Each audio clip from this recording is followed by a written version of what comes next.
I'm the governor as part of the Madras chapter IIA, and I'm glad to see that at the eve of the International Women's Day, that is next week, 8th of March, that we started off today's session in the morning with a brilliant woman star speaker, Miss Uma Madam, who's the All India President of IIA. So nothing better than that can we have had a good start off.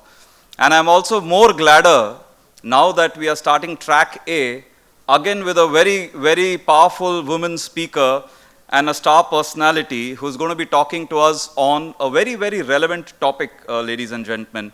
And that's called technology-enabled GRC. Any guesses what is GRC for? I started off saying what it is, yes? Governance, risk, compliance. Absolutely good. You're attentive, which is very, very convenient. So we have Miss Mini Gupta, who has come to us from Ernst & Young with more than 19 years of experience with just E&Y, which is brilliant.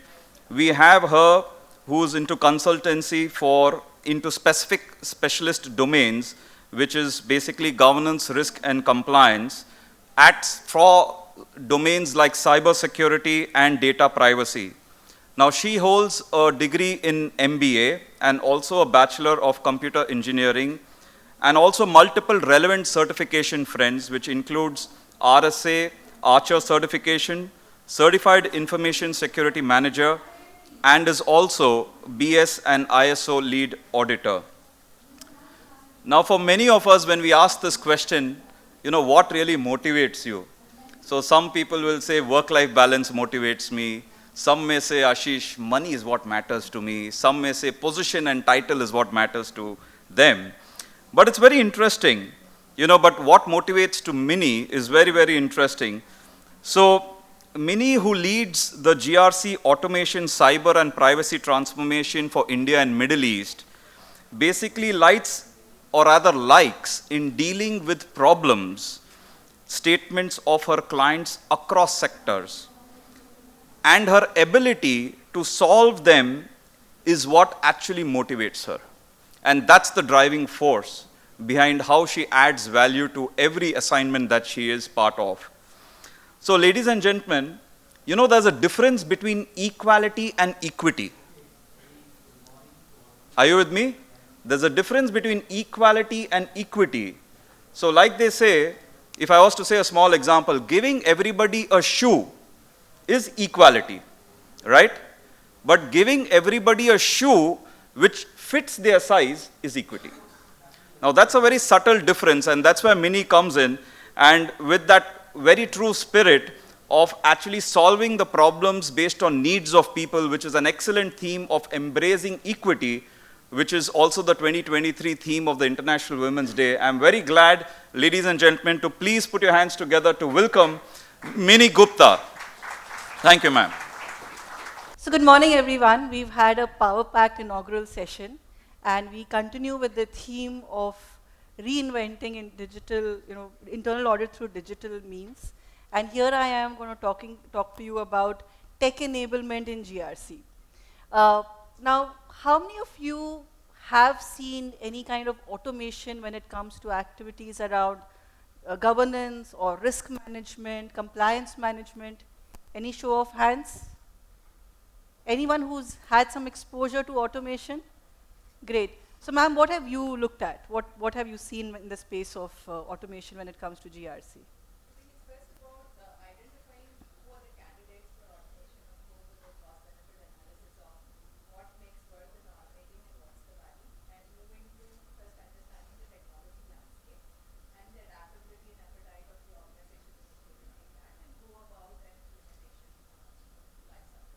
Sure. And so what automation use cases have you seen?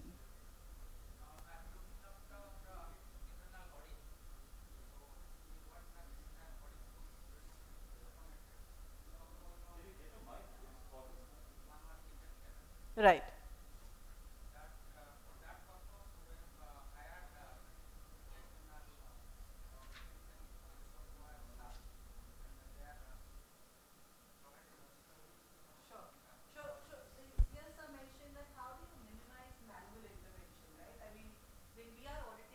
today, more importantly, in a data-enabled world, how are you going to ensure that, one, you take cognizance of all the data, the plethora of data that we have, and also more importantly, given that we have various different functions that are operating in their own ways and means, how do we get a view and visibility around that to arrive at maybe our internal audit results, maybe our overall risk to the organization, or even if it's just to say, am I really compliant? And if you look at it, all of us, end of the day, are working towards achieving that goal for the organization to understand what is it that's most critical that should be addressed and how should it be addressed. So, there are various things that drive automation. Now, from our experience and when we speak to clients, there is this, the board of directors or the senior management says, I don't get a holistic view. My internal audit team tells me something, but my risk team tells me something else. But when I look at my cyber and IT dashboards, they talk a very different story. Who do I believe? How do I get this holistic view? Then when we go to the functional heads, they say, we spend a lot of time and energy, we also outsource parts of it, but it's all happening in Excel sheets. We have an army of people. So, some teams take a lot of pride in saying that we have 50 internal audit members who are actually doing internal audit. But do you really need 50 people? What if you were able to do this as 5, but still achieves the same and in fact better results, right? So how do we remove these manual and lengthy processes? Now, when I do my audit planning, what is really critical is to say, how do I link it to risks? And how does the internal audit function get a view of risks? Not just risks that, are probably emerging or, industry SMRs are telling you, but risks that are relevant to my business. How is it tied to what I'm doing currently? How is it also tied to my business strategy? What could be my upcoming risks that I need to start looking for now?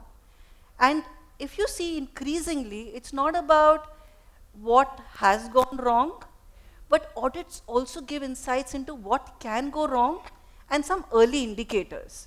So you might say, oh, it's not really an issue right now, but the way data is evolving, the way sectors are evolving, clients are evolving, could it be an indicator for an upcoming risk which may not be live now, but probably it will be actioned or it will require action in the next year?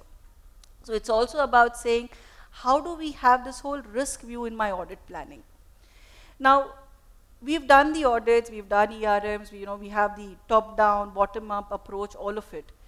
So we were talking to this, a few clients of ours, and they said, how do you assess, how do you assess what are my control effectiveness?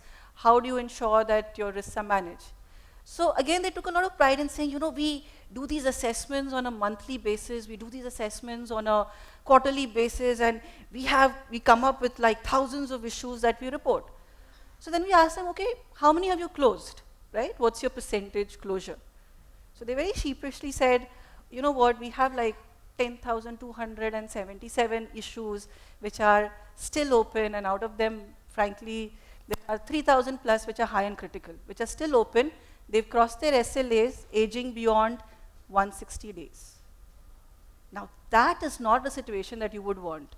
Yes, you're assessing, we have the speed of assessments, but how do we ensure we have the speed of remediation as well, the speed of closure? And this is a very simple thing, you might say. But trust you me, a lot of large global organizations are also facing issues because while they've identified it, they were not able to close it timely. Some of the big breaches that have happened, when you go back to say, why didn't you figure this out earlier? They said, no, we had it in our risk register. We already had it in our issue listing. We had found this vulnerability. When did you find it? We found it 6 months back. Then what happened? We really didn't track closure. Or we were just sending emails out, but nobody was really seeing what was happening around closure, right? So how do we, this is another driver that kind of keeps people awake. Now, how do I accumulate all these risks? So like I said, the various different functions have different risk registers or have various risks, but who is tying it all together? How do we bring it all back together? risk my ERM team works in its way, my internal audit team works in its way, the compliance, regulatory compliance team does one bit, but the security, privacy teams do another bit. They're all siloed. They're all doing a great job within their function. But today, the need is to ensure that everybody has visibility of what each other is doing, because it's all very linked, right? And now it's no longer about point in time. It's just no longer about saying, oh, I did an assessment, I gave a report, and I'm done with. I'll come again next quarter and I'll check. For an organization that's so dynamic, what you really need is also something like a continuous controls monitoring. And how does that feed into even my internal audit function, right? And this is also to do with maybe data-driven monitoring. But how does all of this feed into internal audit to say, while I will come at a point in time and I will do a thorough review, how do I also have an access to some of these continuous monitoring that's happening, so that one, I can dig deeper in areas that matter, and second, I can take all of this into account before I give the actual insights to the board or the senior management, right? So these are some of the drivers or some of the triggers where organizations have actually started adopting technology in the functions of governance, risk, and compliance. And to be honest, governance, risk, and compliance has extended now. Even ESG comes under that. Now, if I am doing my environment, social, governance agenda points, how am I ensuring that I have visibility into that? My risk quantification comes into it. So the scope of GRC is expanding more now than ever before. So just to give you a perspective, and this is like a quick summary slide. I think you need to hide the video if you can. Yeah. So what did organize, and these are actual live case studies and the results that have been derived from them, to say what did an organization have pre-automation and what did they achieve post-automation. And trust you me, it's a journey. It's not once done, it's over. More importantly, now if you see all of these agenda points as a journey, you can't just leave it where you start or once you're done, but how do you ensure that you continue and sustain? So when departments were working in silos, how automation really helped them bring all of it together. There was risk aggregation, there were metrics defined, metrics which are cross-functional. Metrics that are not just working in silos, but how do they take into account cross-functional outputs as well? How do you ensure there's shared taxonomies? When I talk about a risk register, have I taken inputs across all the functions? Have I actually, when I assess the risk, is it only based on what someone's told me? Or have I actually taken the data to arrive what my risks is? Is there a common framework that any and every function within the organization will be able to relate to? When there are fragmented activities, we found coordination. There's real-time reporting, which is another key thing when it comes to tech enablement of GRC. How do you get comfort to say, yes, I am comfortable with what I'm seeing? How can a CEO say, yes, what I see, I'm comfortable and I know what I really need to address or what I really need to bother about? So that clear linkage in real time is extremely important. An ability to centralize is important. Large global organizations also, and we'll take you through some of the case studies, there have been cases where while they've adopted technology also, they've still dealt with it in silos. So what does that mean? They've got world-class GRC technology in their environment, but still the audit team is using the audit module, but it's operating in silos like an Excel sheet, right? The risk module is not talking to the audit module, right? The compliance module is in its own silos. So even when you take up tech enablement, how do you ensure that it's not just again dealt with in silos, and the very important aspect of bringing the interlinkages, the centralized framework is extremely important as well. And that's what successful tech enablement has helped organizations achieve. It also helps in constant communication because these are triggers, these are email communications, reminders, but at the same time communication to people that matter. Are you So one of the issues, for example, one of our clients said that, we've been chasing, we've been tracking to closure, we've been telling them to close. And then when we dwelled deeper, we realized they were chasing the wrong stakeholders. The identification of the right accountability was not done. And had they actually taken it a little higher, they would have known it, but that was not happening, right? So how do you ensure that the communication lines are so seamless that you are also reaching out to the right stakeholders where it matters? And of course, how do we ensure that there is more automation in even the testing that we do, right? It's not about sample-based testing, it's not about just saying test of design and test of effectiveness from a sample perspective, but how do we make it more effective and automated when it comes to testing as well? So essentially, simple things. Sorry. Yeah. Simple things. We're talking about bringing it all together. We're talking about setting up a framework which basically talks to each other. So whether it's risk at an enterprise level or an operational level, whether it's to do with internal risk or even third-party risks, an area that typically gets missed out. While we do a lot of internal risk assessment, we miss out the third-party related risks as well. Or whether it is to do with my entire audit planning, audit execution, the organization-wide policies that we're living with, the compliances that are applicable to us, both regulatory, operational, contractual. How do we bring all of this together? That is key.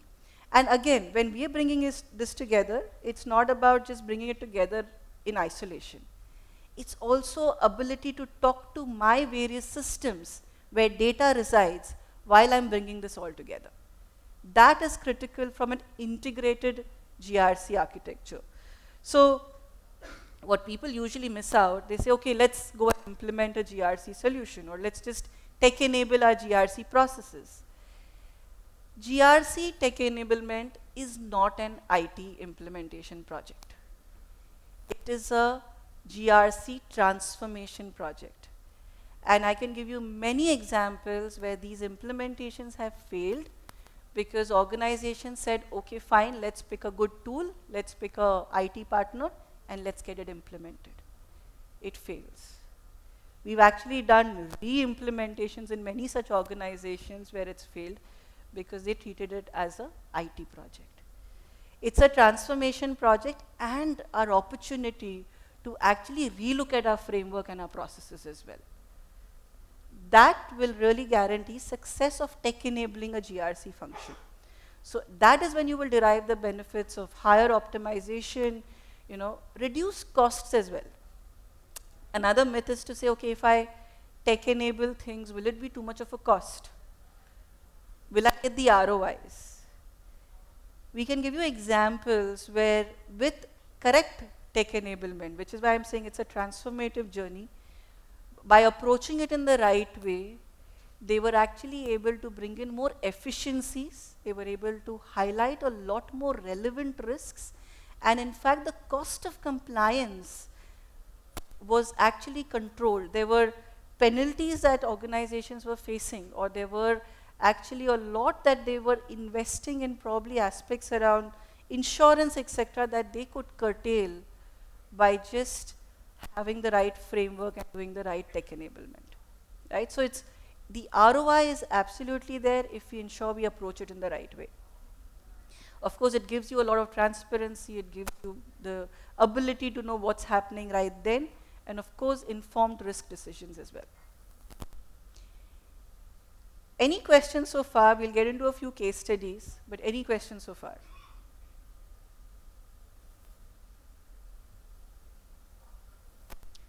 So we're just taking some simple case studies. We're not getting too complex about it, but just to give you a perspective of how various organizations across sectors have adopted tech enablement and what have they done.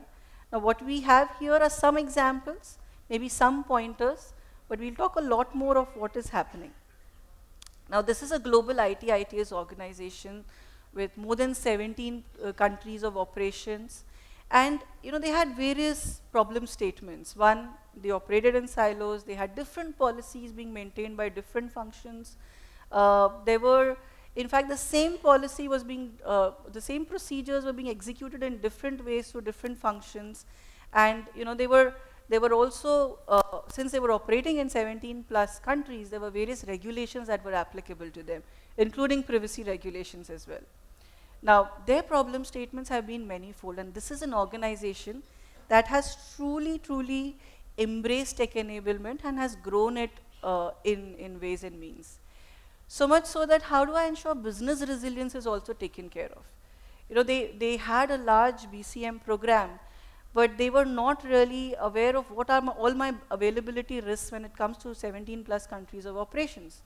So how do I get that view? How do I get it all together? And how do I then impose or actually deploy my various processes? Even in the areas of things like employee health and safety, right? They had concerns because they had more than 40 plus regulations that they had to comply with when it came to employee health and safety. So how do they actually manage all of it? So the sheer volume was huge, let alone the way things were being operated across various jurisdictions or various functions. So various different problem statements that they had, but what they really did as a summary view, and we'll break up a few of these use cases, but what they really did was started off with first looking at the entire framework, looking at the processes. They actually deployed these integrated frameworks across the various functions, and they touched across 4,000 plus processes that they were operating in, the client processes as well. They touched across 10,000 users who were now being able to leverage the power, and they did this across 17 plus countries. So, that was the power. You can't think of doing this in a manual way, and you can't think of doing it country by country either. And how does a CEO then gain visibility on what's happening across? So that's something that they achieved out of this. But if you were to break this a little further, so if you were to look at risk management and policy, they had various POCs across functions and sub-functions. Each one was told you need to do a risk management, you need to arrive at the risks. How were they validating it, right? Each SPOC, it was left to the individual SPOC. There was some framework provided to them. But how do I know that what they're reporting to me is correct? So one, of course, is how we aligned all these SPOCs. But more importantly, there was a lot of dependence on data as against just manual feeding in. What this also gave us, there were client processes. So for example, there were various KPIs that were being assessed. And based on these, based on the data also that you're looking at, they could give early warning indicators to say the payment, this is going to lead to delayed payment. Or this is going to lead to actually, non-compliance to a contractual term, because what we need to do as various steps is not being done already.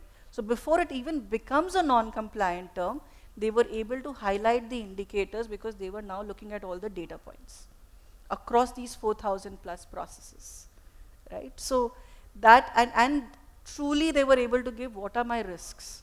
What are my risks by processes, and how do I then roll it up to say, what are my key risk indicators that are coming out that as a CEO I should be bothered about, right? So we had a much higher visibility. Now, look at policies. You have various policies and procedures, various SOPs, guidelines. We've made it sometime. We've maybe hired a consultant to make it. But do we really have a grip on what's been defined, and is it truly implemented on the ground the way it should be? That's where again tech enablement comes in. Some part of it will still be manual because you will need someone to respond to say, yes, this is how you're doing. But more importantly, now that organizations are adopting technologies in the way they're doing business, how do I rely on that data to say, yes, is policy compliance being met, right? Simple things, in the HR, when I'm looking at payroll data, how do I ensure that I just analyze it to say, what are my misses happening? Expense data, there are so many cases where data analytics has helped identify maybe inflated expenses. It's actually helped organizations save crores of rupees when you analyze this data on a larger scale. Am I really able to do that? My policies are all in place, but when I look at effectiveness, am I taking the power of data am I taking the power of tech enablement to arrive at some of these red flags? Now, when you look at various laws and regulations, we've defined the policies, we've defined our obligations based on regulations. But regulations are not static. They keep changing. Now, yes, you can probably also have a team that monitors these regulations, what are the changes and how would you apply it to the organization. But wouldn't you want a solution which automatically tells you these are the regulations that are applicable to your sector, these are the regulations that may be applicable to your business based on this business environment that you have. These are the applicable regulations from a perspective of the geography that you're operating in. And for any changes to the regulation, there is a pop-up, there is an alert, there is an intimation which clearly tells you this has changed, and hence in the way you assess compliance also needs to be updated. Now, to humanly do this, it's extremely onerous. But if you do this, if you enable the power of automation, you will see how this is being done more effectively, and your non-compliance is really, really minimized. Because now you're not relying on someone actually monitoring, but you are actually getting in real time what are the updates, and you are able to update your compliance assessments in real time to meet the changes as well. Right? So a larger, and all of this is available across functions. So you're not actually reaching out individually, but it's available across, where people can also upload their evidences, upload their artifacts, in addition to, of course, drawing it directly from the data that they're generating. So this has actually helped the organization reduce significant time and effort. They had a shop of over 20 people who were helping in compliances. They were able to divert them to more meaningful tasks, and they were pruned it down to 5 people who were just looking at this while the technology was doing a lot more. And you had the dashboards at your fingertips. So that's the power of tech enablement. Again, when we look at audit and compliance as well, how do I create an audit plan? So, they had this issue to say, I have an audit plan, and we typically use the same audit plan across. But many a times the risk profile changes, and we're not able to adapt to the changing risks. We really have to take a very conscious effort to go back and say, okay, what is the change, and hence what should be the change in my audit plan? So here again, a linkage with my risk register, a linkage with what my operational risks were throwing, and hence to say, okay, this is an area which is showing early warnings. I need to audit this data or this area a lot more in depth, right? So where we had expense-related early warning indicators coming out, clearly it was not an area of audit in that quarter, but clearly they changed it to say, that's a risk emerging, we have to look at it, right? We had, so for example, if my SOC alerts, my security alerts were throwing certain indicators, that was not really an area of audit, but there was a particular process, a business line and location, where there were higher alerts being generated as against the other. So they knew also where to focus. So what to focus on? So there was a cyber audit in scope, but that particular country was not in scope. But they realized because of the risks that we are seeing, because of the integration of the data that we're seeing, they were able to say, this is the country that needs to be audited, right? So the dynamicity or the ability to have a versatile audit calendar is possible because of the power of integration and the power of tech enablement. On the employee health and safety, like I said, they had various facilities, various third parties, various safety measures on behalf of the clients as well that they had to apply it. And they really were able to use the power of automation to deploy all of those. So various examples like these. In fact, now you will see more and more organizations adopting analytics, adopting tech enablement, even for ESG, right? So how do I take all these indicators and say, what's my net value that I'm dealing with? And this is not possible unless you really integrate with the various data sources. Other use cases, you have aspects around, say, data privacy, you have aspects around business continuity management. Again, these are cases. Now, even if an organization is small, while we're looking at a global, large IT/ITS organization, but even if the organization is small, Does it mean that it really doesn't matter, it's only meant for larger organizations? The answer is no. Even if it's a smaller setup, you're still generating a lot of data. Even if it's a smaller setup, you still have multiple functions that you're dealing with. Probably you are better connected, but you will realize that you're still not leveraging the power of data. You're still probably not integrating in the way such that you can get real-time insights, which is where tech enablement of GRC is not necessarily only for large enterprises, but we're seeing a lot of small and medium enterprises also derive benefits from this.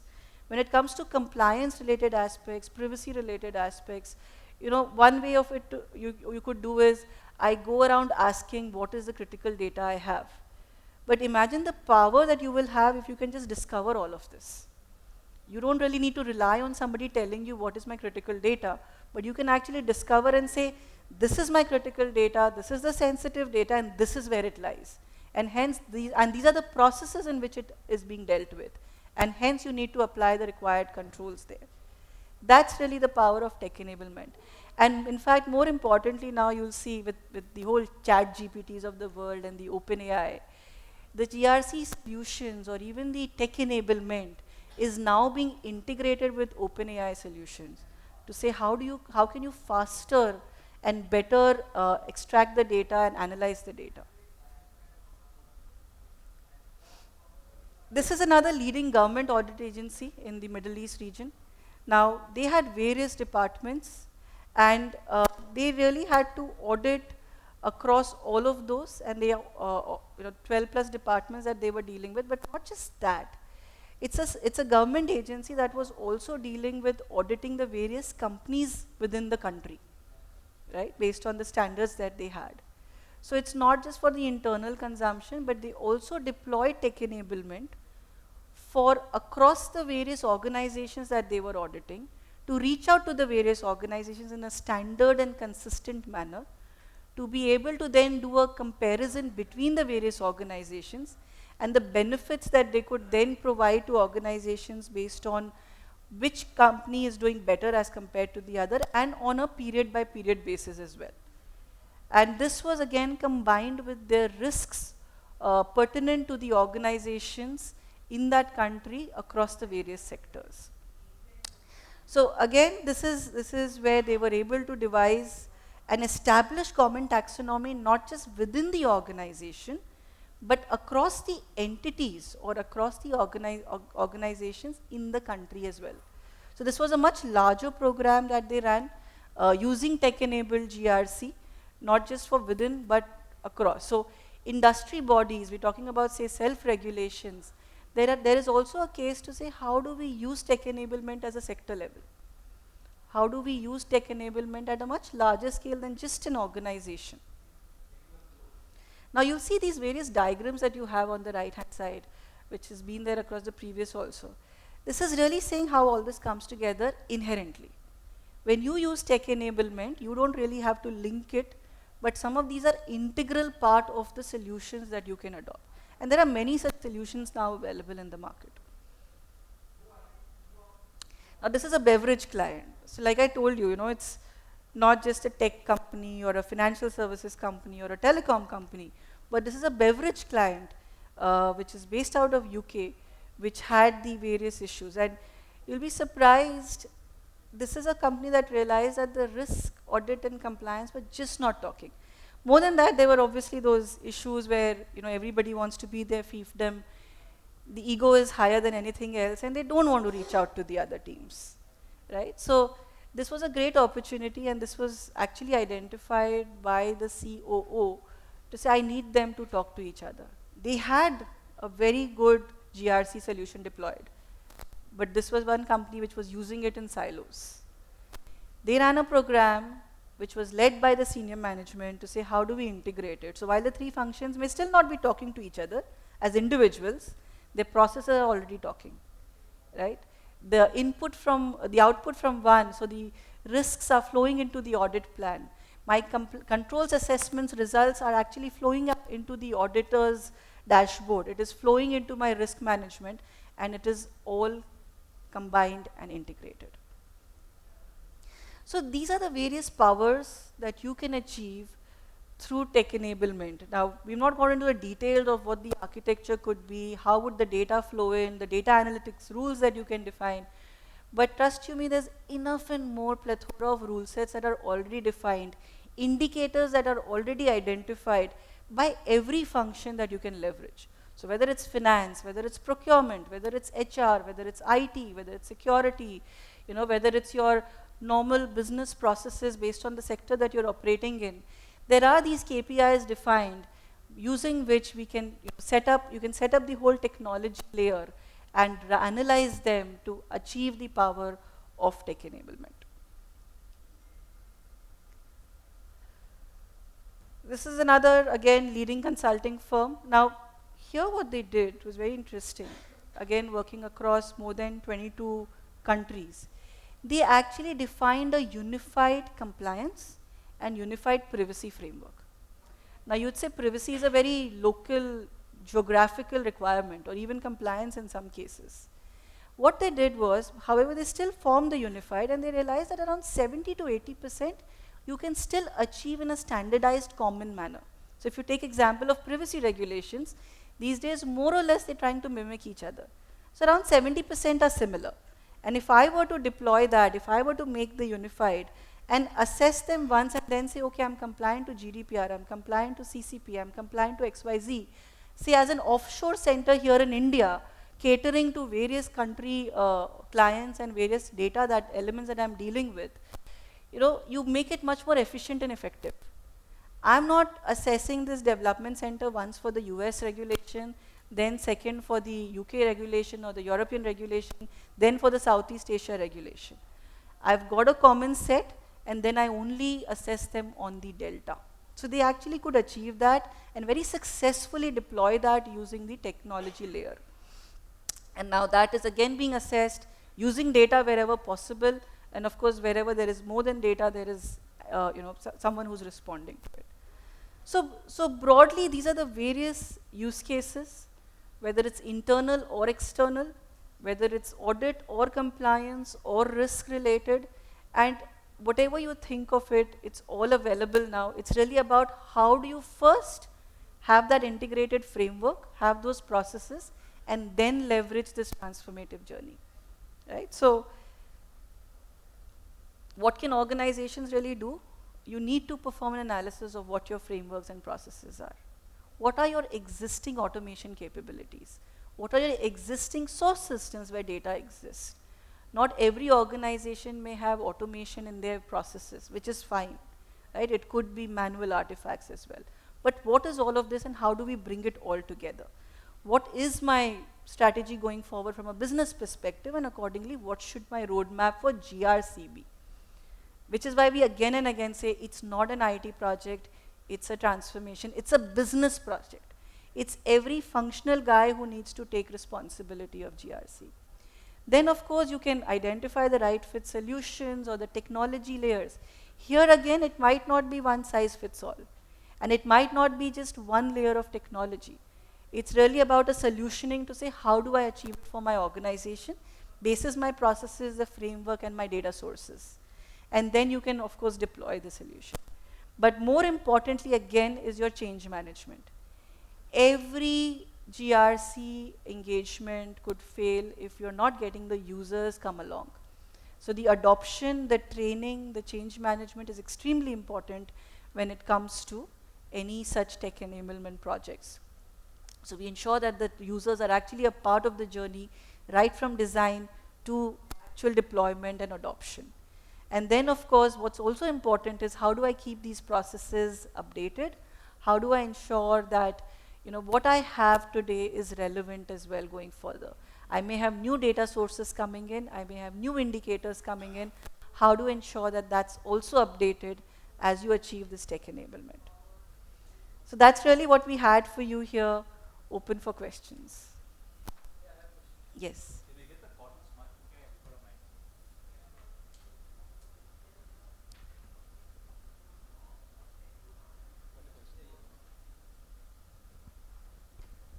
Hi. So, from the audit planning perspective, which you initially touched upon, right? So, where you told two sectors. One is on the current data which you use to in order to finalize on audit plan or whatever, and then come to the emerging trends and then have a forward-looking plan, right?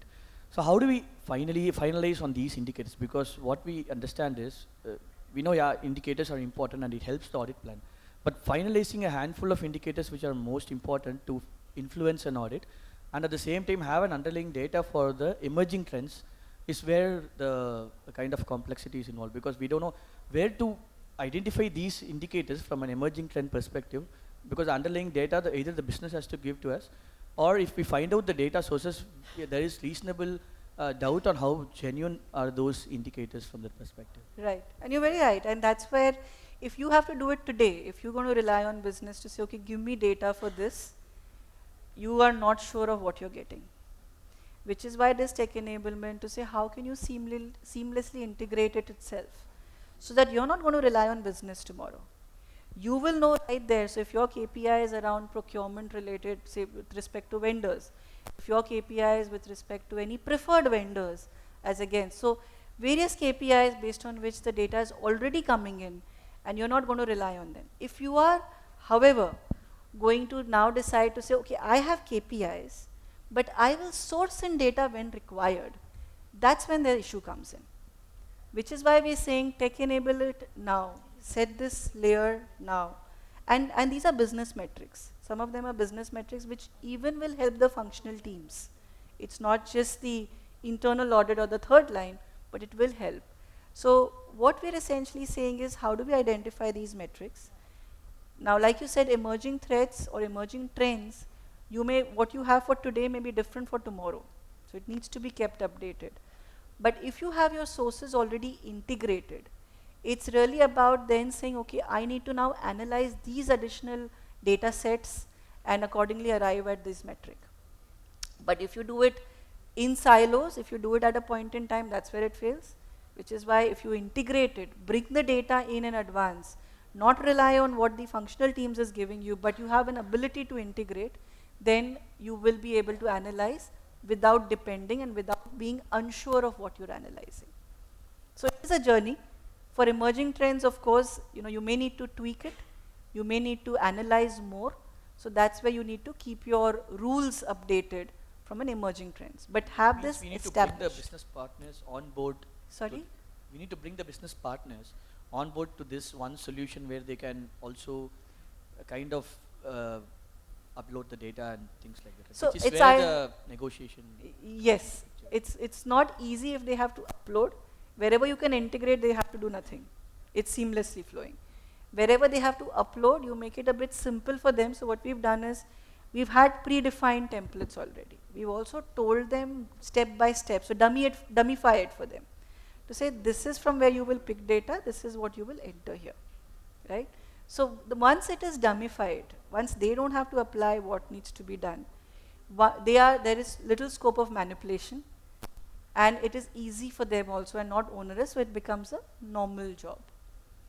You could also be writing now, wherever there is no data that exists like a data store, it's not really automated so far, there are scripts that one can write to extract data. So you have RPA solutions now that are available, which can actually extract data even from your digitized documents. So the power is huge. It's not always if I have, say, an ERP system and I'm pulling in data from, but even if you have manual ways, as long as the data is digitized, there are ways and means of pulling it in without much interventions from the business teams. First time takes time, right? First time negotiation is there, but once you see that post that they really don't need to put in too much effort and it's happening, you'll see a lot more buy-in. In fact, they'll come to you to say, these are additional metrics, can we also build on those?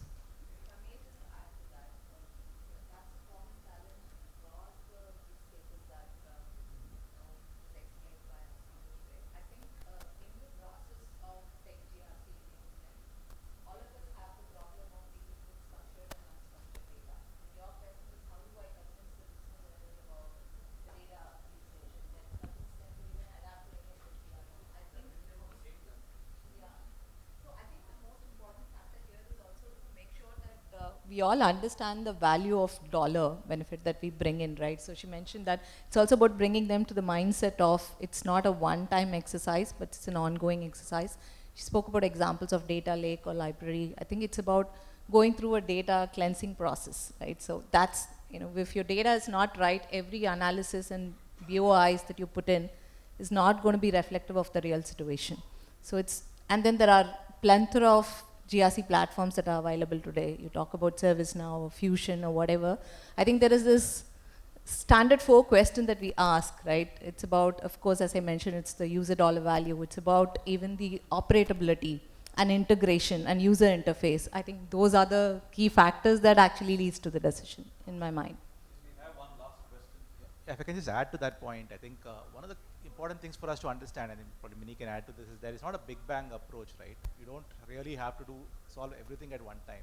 But it's extremely important that we get started on this, because like Romal was talking in the first session, and how long are we need to have the Netflix of internal audit, right? How long is internal audit going to be like, okay, I will plan something for Q4, I will deliver this, and then I'll report, and there's such a long reporting cycle in the whole thing. So unless you really have a unified platform where you start putting the framework in place, getting your controls onboarded, getting your control libraries in place, getting your risks identified, etc. Unless we put that platform, then once you put the platform over a period of time, it's going to get flushed out and start operating. But that really is the future. Otherwise, we're going to be as internal auditors grappling in the dark, in the way of manual way of doing things, and we're extremely person dependent. You need to start the journey now, otherwise it might be too late. Yes, sir.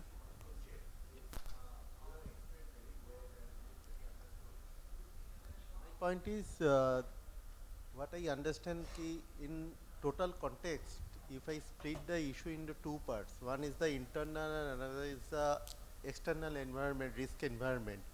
Say I'm giving the example of, say, procurement to pay scenario, where there is a so-called KPI, so-called lot of other things which is internal, but there are also risks associated with the cyber and other things. How these two are integrated into this particular process? So in fact, if you look at these solutions, most of the evolved solutions have these integration capabilities where you can take threat feeds.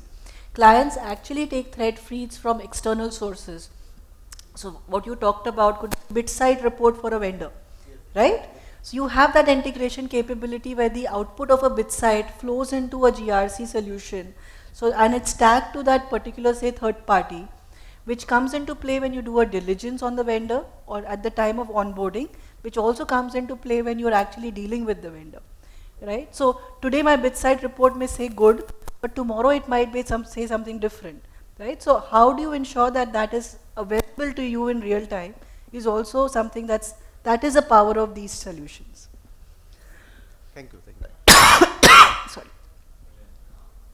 Thank you. Okay. Thank you so much, Mini. So, very, very insightful, and what it reminds me is of a Canadian-American psychotherapist who actually, Mr. Nathaniel Brenston said, the first step towards change is awareness, and the next step is acceptance, right? So that's precisely what it is today. For you to be first aware of what's the power of technology in GRC. So many conferences we have attended, at times, I'm surprised how many times we reinvent ourselves as internal auditors, right? Today again we are reinventing. But that's very important so that we continue to remain a bit insecure, so that for us to be a bit more secure, we need to have really technology-enabled solutions. And so I think brilliant. Thank you so much, Mini. You have done a fantastic job. And clearly, I think this is the only way if you want to deal with data or information, because clearly with data, you get not only information, you also get intelligence, right? And with the use of data analytics, I think that's the only way we can continue to remain relevant. I can tell you very quickly of an example where from Barclays we talk of 2.5 millions of international payments which happen every month. If you expect me as an auditor to go and pick 50 samples depending on the frequency of the control, it is ridiculous. It is impossible. And a lot of data is structured. It's just that we don't invest. Someone used the word negotiate. I think it is investment, not negotiation. But on that note, brilliant, and a lot of photographs were taken, which just means how insightful and engaging this was. Thank you. Please, ladies and gentlemen, big hand for Ms. Mini Gupta.